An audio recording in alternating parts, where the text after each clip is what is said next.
many people can say that they have actually stood in two states at the same time. In my hometown, you can. I want to inform you that it is possible. That's why my hometown is called the hub of two states. It was founded in 1849 by Jeremiah Smith. We were known as the grand traffic of railway traffic. We had 5 radiating tracks that led into it.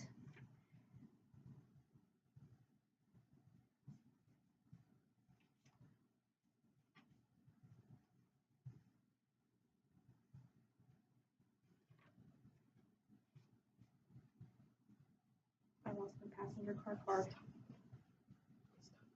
On a normal day, it would have 16 passenger trains and 22 freight trains travel through. The original train depot is still open today to the public. You can go in and have access to it by using it for art shows, look for parties, and farmers markets. We also have lots of photo opportunities at this area and location that is popular during homecoming and prom for the children and the kids at the schools. It is also known as the hub of two states because the state line travels directly between the two states. And if you're on the Ohio side, it is known as the village of Union City, Ohio, and the Indiana side is the city because the population of Union City is only 1,800, where the population of Union City, Indiana is 3,900, and that is according to the 2010 census that was taken.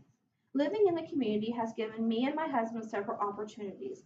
And one of them is the fact that we have 2 school systems in our community. The Union City, Ohio is known as the Missinaba Valley Blackhawks, where the Indiana side is known as the Union City Indians. There is a crosstown competition, and when it comes to sports, they get a little bit competitive because of the fact that they want the title to being the winners and bragging rights for the year. During football season, we have a spirit stick, and the winner of the spirit stick gets to hold the stick for the whole year, and it's bragging rights for them until the next competition. And then the next season, and then whoever wins that gets the stick for the year again.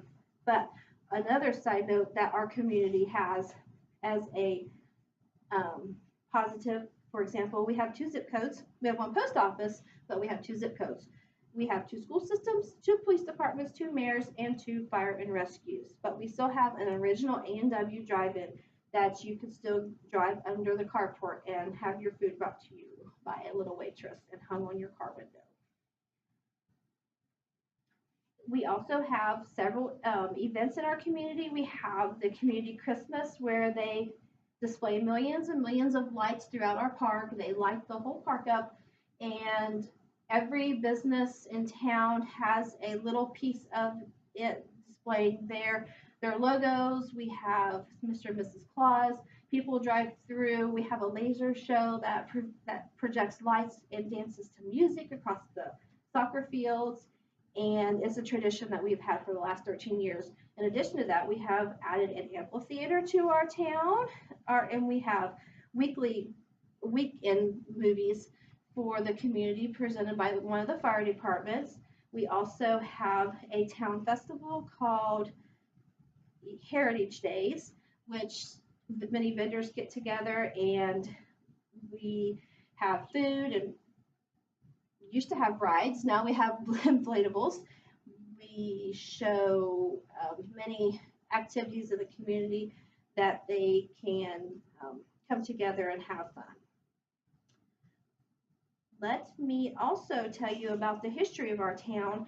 That's something you may not know, is the public library we have is one of the oldest buildings in our town. We also have many, I want to say, original buildings still standing in our hometown that is not normally, that still has the original faces of our building. We have original antique stores that have the history still inside it that has never been redone. As the original restoration of the buildings. So that, in conclusion, I just wanted to let you know that you can find our town on Facebook. We do have 2 Facebook pages. You can see Indiana and Ohio, And for more information, you can always look it up online. Thank you.